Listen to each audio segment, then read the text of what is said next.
Rasulillah sallallahu alaihi wasallam wa ala alihi wa azwajihi wa dzurriyyati sahabati wa atba'ihi ila hadrati jami' ikhwanihi minal anbiya wal mursalin wa syuhada as-salihin awliya'il muqarrabin ulama'il 'amilin wal musannifin wa jami'il malaikatil muqarrabin wa khususan ila musannif hadzal kitab sya'lillahi lahum al-fatihah. Bismillahirrahmanirrahim. Alhamdulillahirabbil alamin.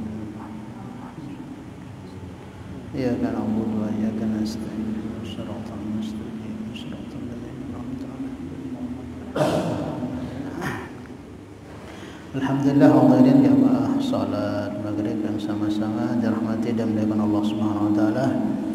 Oke, kita lanjutkan mudzakarah kita, bahasan mengenai hal-hal yang membatalkan wudu atau sebab-sebab yang menjadi batalnya wudu kita. Kemarin sudah selesai kita bahas, cuman mungkin malam ini kita akan bahas masalah perihal mahram, wanita-wanita yang ajnabi, yang boleh dalam artian kita nikahi dia, yang mana jika kita ada wudu kita pegang dia, maka wudu kita akan menjadi batal. Sebagaimana kemarin sudah yang janjikan, karena kemarin kita lebaran jadi libur, maka malam ini insyaallah kita akan kaji sedikit mengenai masalah mahram, perempuan ajnabi yang jika kita menyentuhnya maka wudu kita jadi batal. Kenapa? Karena perempuan tersebut halal untuk kita nikahi dia, boleh kita nikahi. Bukan hanya sekedar menyentuhnya itu membatalkan wudu, berdosa juga. Melihat perempuan yang bukan mahram kita itu, kalau enggak ada kepentingan yang dibenarkan dalam syariat, bisa berdosa. Nah, paham ya? Minggu yang lalu sudah kita bahas mengenai perkara-perkara yang membatalkan wudu, terkhusus mengenai masalah menyentuh wanita yang bukan mahram. Kemarin itu ada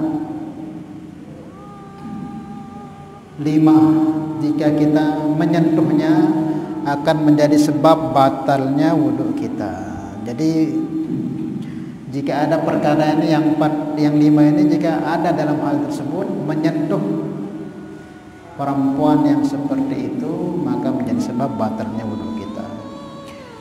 Yang pertama, ini juga kemarin sudah yang jelaskan, jika yang bersentuhan itu kulit. Jadi kulit sama kulit.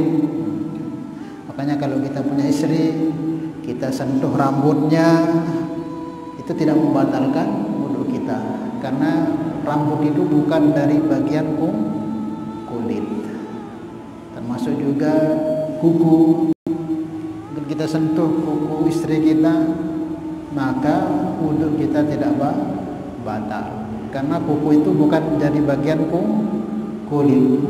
Atau mungkin kita sentuh giginya, gigi itu juga bukan dari bagian kulit.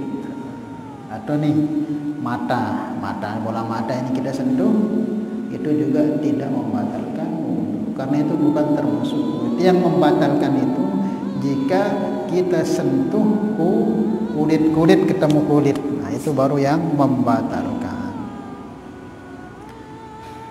Kemudian yang kedua yaitu lawan jenis. Kalau sama jenisnya yang tidak membatalkan, walaupun dia orang lain. Laki-laki sama laki-laki bersentuhan itu tidak membatalkan wudu walaupun dia orang lain. Jadi yang membatalkan itu lawan jenis, laki-laki sama perempuan. Itu yang kedua. Kemudian yang ketiga, dewasa. Dewasa ini dalam artian bukan maksudnya sudah balik, enggak.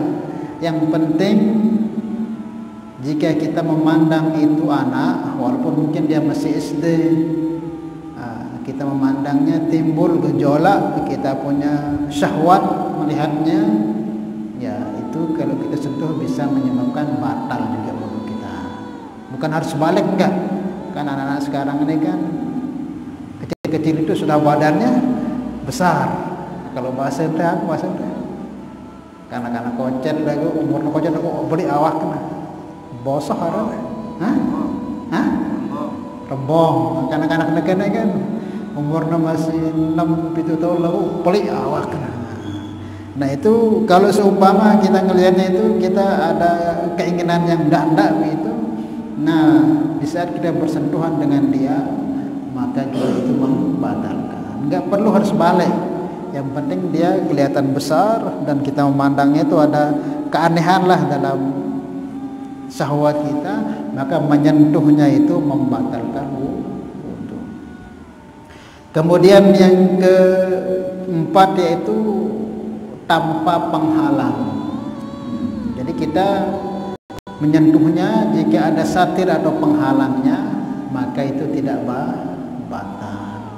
Kita bersalaman dengan istri kita, tapi pakai mukenahnya mungkin dia pakai, atau kita pakai sorban kita, tidak membatalkan. Atau mungkin ada guru-guru bersalaman sama jamaah ibu-ibu pengajiannya, dia pakai sarung tangan atau pakai kain, juga tidak batal. Kapan batal?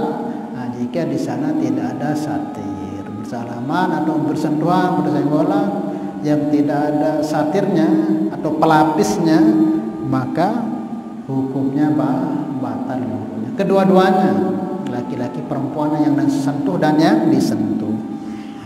Kemudian yang kelima ini bukan mahram. Nah ini yang kita akan bahas yang terakhir, yaitu yang bukan mahram.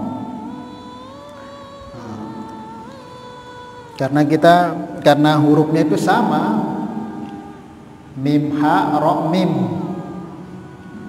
Jadi kadang ada bagian kita itu, terutama ya para pengajar-pengajar itu salah sebut. Ada menyebutnya mahram, ada menyebutnya muhrim, ada menyebutnya muharram.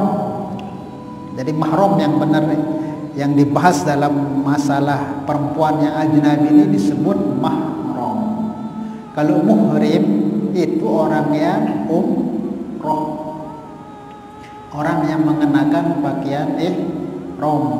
Kalau muhrim, maka yang benar itu apa? Mahram. Kalau muharram ya bulan, itu bulan Muharram gitu. Sama-sama hurufnya tapi beda tujuannya, beda maksudnya. Nah, yang disebut sebagai wanita yang ajnabi yang boleh kita nikahi atau yang kita bersentuhan kulit dengan dia, batal wudu kita itu disebut mahram, bukan muhrim apalagi muharram. Paham ya? Ya mungkin di sini kita akan bahas mengenai masalah mahram supaya kita paham, ngerti. Terkadang kita ini banyak yang kita tidak tahu mahram kita siapa saja, wanita-wanita yang bukan muhrim atau yang muhrim kita itu. Dan dalam Al-Quran ada ayat yang mengatakan aula mastumun nisa, jika menyentuh wanita. Kalau Al-Imam Daud Al-Zahiri yang pemahamannya itu yang zahir teks Al-Quran saja gitu. Aula mastumun nisa ini umum.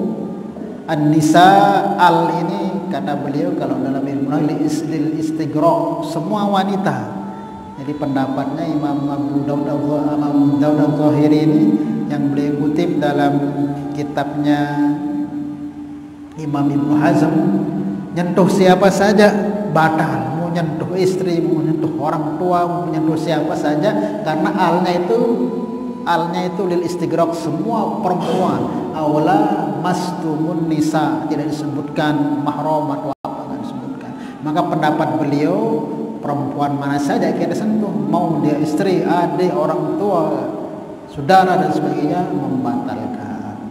Tetapi kalau kita mazhab al-Imam Syafi'i rahimahullah, al yang disebutkan nisa, aula mastumun nisa, ada alnya itu alil ahdi namanya, ada pembatasannya. Siapa yang akan menyebabkan batalnya wudu kita yang kita sentuh, yaitu perempuan-perempuan yang mahram, yang halal untuk kita nikahi. Maka kita Imam Syafi'i, bukan semua perempuan, enggak ada tertentu perempuan-perempuannya itu yang kita sentuh membatalkan wudunya. Maka disebutkan dalam kitab-kitab para ulama. Nah, masalah yang membatalkan wudu ini kemarin kan ada 3 penyebabnya. Pertama karena hubungan nasab, kedua karena hubungan mertua musarrah, kemudian yang ketiga hubungan mubarra'ah, itulah hubungan persusuan. Ada hubungan karena nasab, ya dengan toa ada, ya adik ada, ya kakak ada, ya bibi ada, dek batal. Atau karena persusuan, semoga persusuan te, atau kakak sepersusuan te, atau inak sepersusuan te, maka tidak batal. Atau karena mertua, hubungan mertua, inak dari seninak te, atau ibu tiri te, nah itu namanya hal-hal yang disebut juga mahram kita. Paham ya? Nah, diperinci di sini oleh para ulama. Kemudian yang kedua dengan sebab persusuan. Persusuan ini juga sama dengan mahram dalam nasab, sama persis. Ma tahrumu birradhaati kama tahrumu bin nasabi. Apa saja yang diharamkan oleh diharamkan semua mahram dengan sebab persusuan itu sebagaimana diharamkannya sebab nasab. Sebagaimana yang diharamkan dalam nasab yang kita bahas tadi, begitu juga dia mahram juga dalam segi persusuan. Namanya persusuan ini kan, persusuan itu ada 2 syaratnya. Pertama, pernah nyusu sama perempuan itu 5 kali, entah berturut-turut atau mungkin sejelu.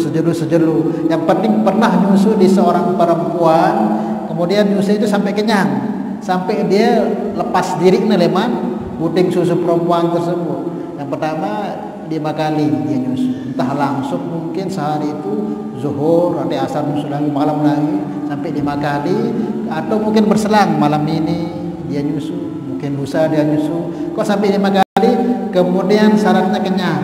Sekali nyusu itu sampai dia berhenti sendiri 5 kali, nah, maka dia jadi saudara persusuan.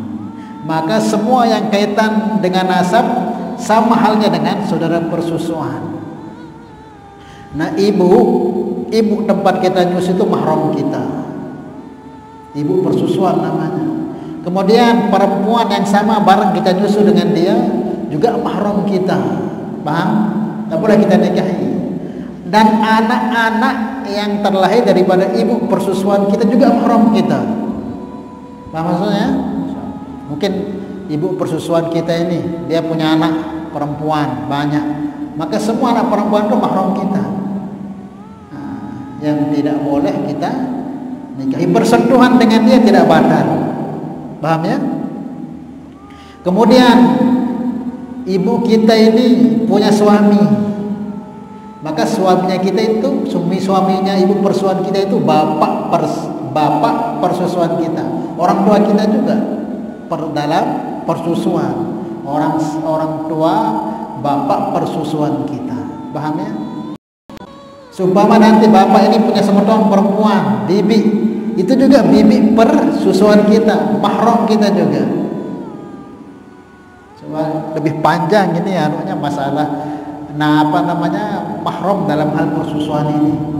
Kadang banyak orang itu karena nggak diteliti-teliti nikah dengan saudara persusuan yang nggak boleh haram. Kalau disengaja tetap aja dipaksakan zina, walaupun sudah akad, karena nikah dengan saudara sendiri, paham ya?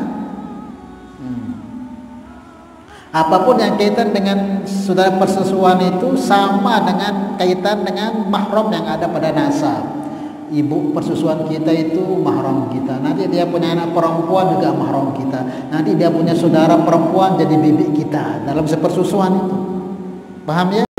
Nanti anaknya, anak daripada saudara-saudara kita ini, misal saudara persusuan kita ini, dia punya anak, itu juga ponakan kita jadinya, ponakan persusuan. Makanya harus kita teliti, jangan sampai apalagi kita dekat-dekat ini kan kadang nikah nggak tahu mungkin pernah tersodu itu apa, ternyata lah wadah nyusul dia jadi bahaya. Paham ya?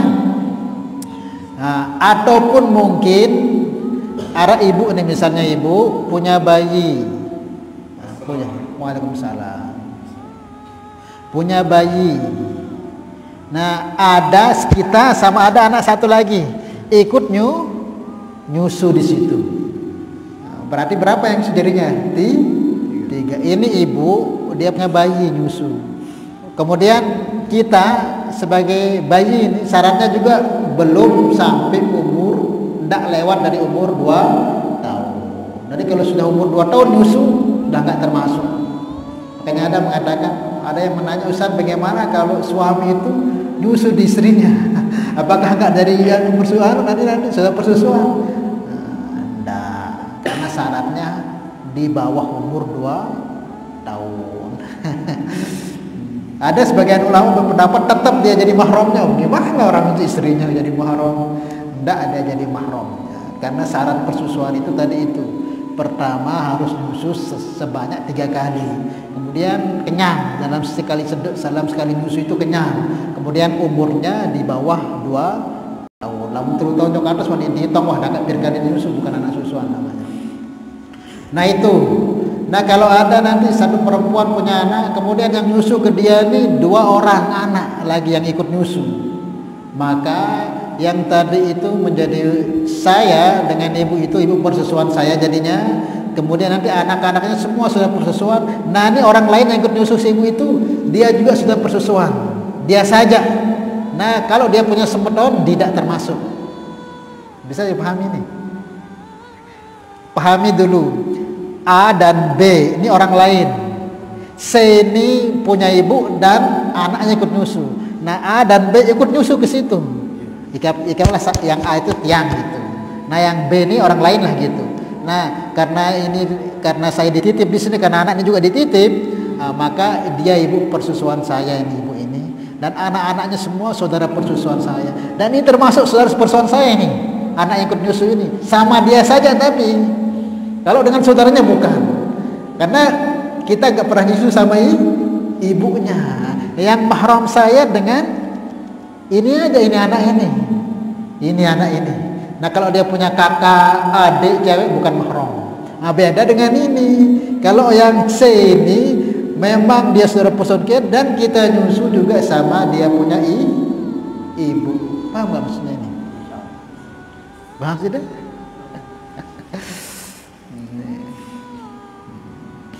Ini kan nilai-nilai dengan yang pertama tadi. Berarti yang contoh yang kedua ini 3 orang yang nyusu jadinya.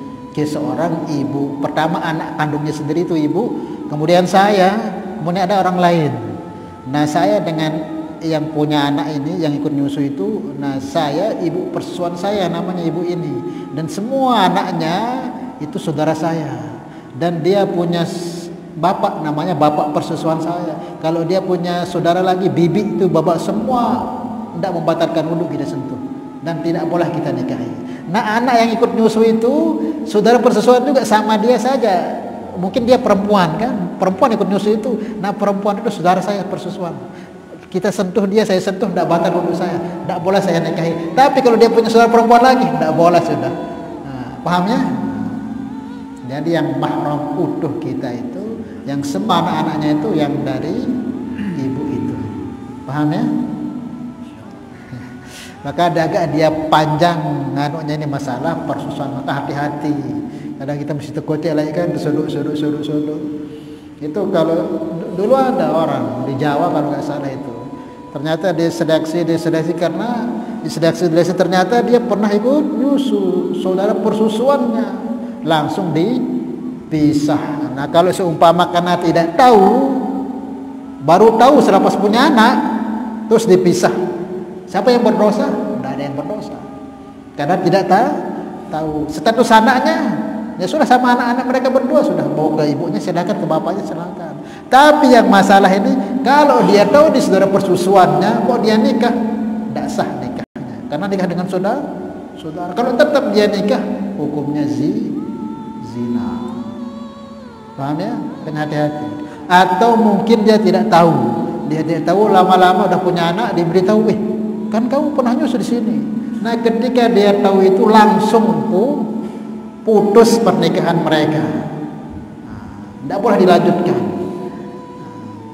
Kalau dia ngotot melanjutkan, ya tidak boleh, zina jadinya, karena nikah dengan saudara. Maka ketika diberitahu itu dia berhenti, tidak masalah, sudah tidak berdosa karena tidak tahu. Jangan nanti kalau dia baru diberitahukan, kok dia tetap aja suami istri jadinya, senang saudara persusuannya. Nah, ini tidak boleh haram. Paham ini ya? Itu yang masalah saudara persusuan. Bukan hanya ke dia saja, ke semuanya. Kalau saudara persusuan itu dengan ibunya mahram kita, dengan dia punya saudara mungkin cewek, bibinya, bibi kita juga jadinya. Nggak boleh kita tahu dia punya anak banyak juga. Kemudian saudara sepersusuan kita itu punya anak lagi, yaitu ponakan kita juga dalam persusuan. Semua mahram kita, ke atas sampai Nabi Adam, ke bawah sampai kiamat. Kemudian yang terakhir, yang dari mertua. Mahram dari mertuanya ada 4. Ada 4. Yang pertama, ibu tiri. Ibu tiri kita tuh mahram kita. Mahram kita. Misal bapak kita nikah yang kedua kalinya, ada tiang berduit inak malik lek Lombok Timur. Nah, kalau tiang salaman lek ye batal lek urut tiang. Batal lek. Ndek, karena mahram, karena statusnya sebagai orang tua saya, karena sudah menikah dengan saya punya bapak, ibu tiri. Kemudian istri dari anak laki-laki kita, istri dari anak laki-laki kita, menantu.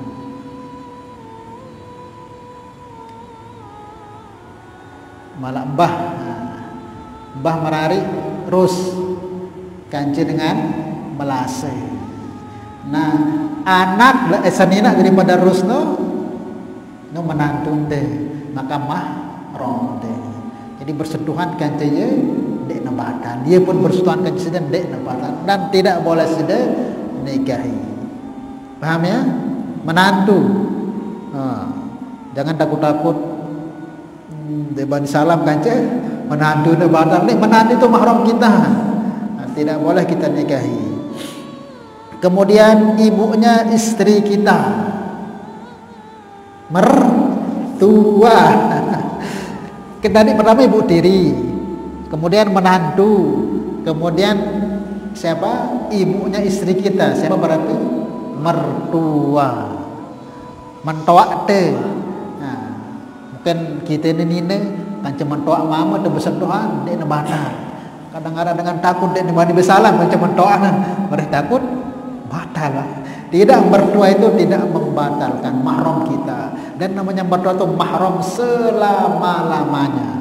Walaupun kita sudah cerai misalkan sama istri kita, tetap dia akan jadi mertua kita sampai kapanpun. Tidak boleh kita nikahi. Itu mertua. Kemudian yang terakhir yaitu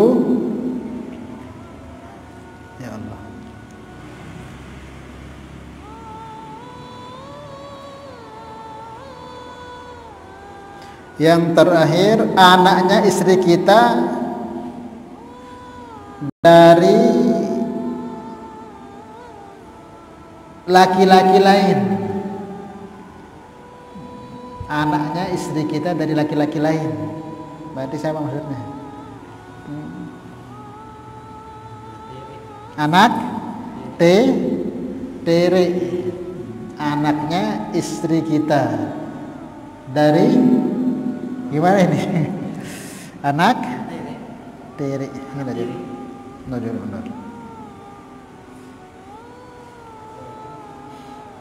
Anaknya istri kita disebut anak tiri dengan syarat belum didukhul.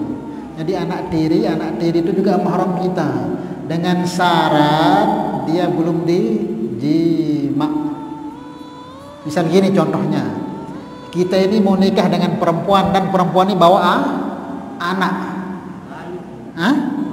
Balu lah, mungkin dia meninggal suaminya, kemudian kita mau nikah dengan dia dan dia bawa anak. Kemudian nikah kita dengan dia, kemudian kita sempat berkumpul jima dengan dia berkumpul, maka otomatis jadi anak tiri kita, maka itu mahram kita, tidak boleh kita nikahi dia. Tetapi kalau seumpama kejadian begitu, pas kejadian mau ta'arufan dia bawa anaknya sudah besar misalnya, dah, ingesan turun anaknya nih, mah anaknya gue berhari, lagu dia mana akad ini. Walaupun sudah akad tapi belum didukhul, maka dia belum termasuk anak tiri kita. Paham maksudnya? Syaratnya harus dijima dulu. Jima paham nggak? Harus dikumpuli dulu, baru jadi anak tiri kita. Paham ini? Iya. Iya. Sumpah misal dia sudah mau ta'aruf jok balena misal, yang lihat lo ketua ini siapa anak anak pengen lari kan, tidak masalah. Nah itu aja kan. Boleh atau misal sudah akad tapi belum dikumpuli, ada yang mendetaikan. Mungkin ikut dalam bakuade misalnya, ini siapa anaknya aku, oh udah keceriaan kamu, ini akan kembali. Tapi syaratnya belum didukhul, boleh. Atau mungkin kejadian misalnya udah kawin, ternyata malamnya kecelakaan, meninggal itu perempuan, boleh nggak dia nikah dengan anak dirinya? Boleh. Kenapa boleh? Karena belum dikumpuli. Ketika ditaikkan atau dikumpuli baru dia menjadi status anak tiri yang tidak boleh kita nikahi selama-lamanya, kan dia mahram kita karena kita menikah dengan ibunya dan pernah kita naiki. Paham ya? Nah itulah yang disebut sebagai mahram dari segi mertua pertama, apa namanya, ibu tiri. Kemudian yang kedua mertua, kemudian menantu, kemudian anak tiri dengan syarat yang tadi itu, dengan syarat ketika kita nikah dengan ibu itu, kita nikah dengan ibu itu dan kita pernah mengumpulinya, maka dia satu anak tiri kita, maka itu tidak boleh kita nikahi, akan menjadi mahram kita selama-lamanya. Tapi kalau belum sempat kita nikahi atau kita nikahi tapi belum sempat kita kumpuli, nah, seumpama kita mau pindah nikah dengan anaknya aja sudah, boleh. Paham ya? Wallahu a'lam bishawab. Oke, mungkin ada yang tanyakan? Hah? Nah, pengojek maksudnya? Ngojek, dengan ini lagi itu. Ngojek. Nah, kalau seumpama darurat misalnya, kalau darurat sehari-hari. Iya. Kalau memang darurat dalam artian memang umumnya di tempat kita itu kadang ngojeknya juga perempuan, ya sudah, nggak apa-apa sudah. Teman bagus saya cari tukang ojek yang laki-laki aja. Bareng peleh jari kemarin. Cuman sekarang ini karena zaman sudah macam-macam modelnya, sudah mulai ada ojek perempuan. Tetap sebenarnya nggak boleh, teman, karena kalau darurat mungkin cara ojek laki-laki nggak ada, lelah dengan teh, kadang jarang nara, ya di situ sudah. Tapi jaga jarak. Zaman sekarang ini kan hampir yang halal-halal itu hampir yang haram-haram hampir dihalalkan zaman sekarang. Nah, seumpama ya kalau memang tidak ada yang lain ya jalan kaki lah. Kalau takut jadi fitnah nanti kan, takut jadi fitnah macam-macam. Lebih baik ya pakai apa namanya, dokar atau pakai Grab atau pakai ojek yang lain gitu.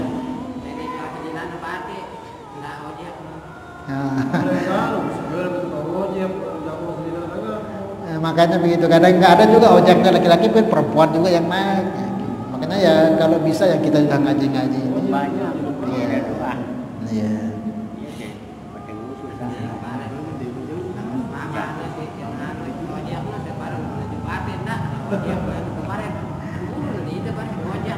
Makanya gini ya, ini penting ini. Kita itu harus punya sifat cemburu terhadap istri. Kalau sudah misal kita pergi, terus istri kita ini kedatangan tamu perempuan, itu harus kita tegur, jangan tamu-tamu laki-laki, jangan masukkan laki-laki lain ke rumah. Tapi kalau kita biasakan nanti sifat cemburu itu dicabut oleh Allah. Jadi siapapun tamu balenda dengan laki-laki lain, dia jadi apa? Kah cemburu jadinya, marak biasa sebenarnya tidak boleh itu. Karena apa? Dicabut. Nah, laki-laki yang tidak punya cemburu sama istrinya ini dibenci oleh Allah Subhanahu wa taala. Maka harus kita cemburu karena itu orang lain itu. Enggak boleh dia berduaan sama istri kita. Cuman kadang-kadang itu umum. Kadang ibadah aja betelah Maka dalam Islam itu tidak boleh.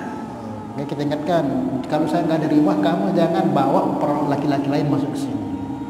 Nah, seperti itu ajaran Islam. Cuman karena apalagi di Jawa. Itu di Jawa itu dikit-dikit, ayo ngopi dulu Pak. Ditawarin ngopi, seperti itu tidak boleh. Wallahu a'lam bishawab. Semoga Allah berikan kepahaman kepada kita, agar bersama-sama kita bisa amal dan sampaikan. Al-Fatihah. Bismillahirrahmanirrahim.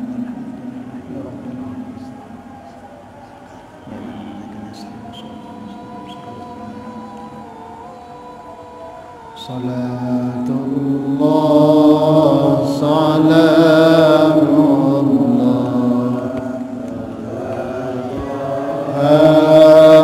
Rasulillah. Salatullah, salam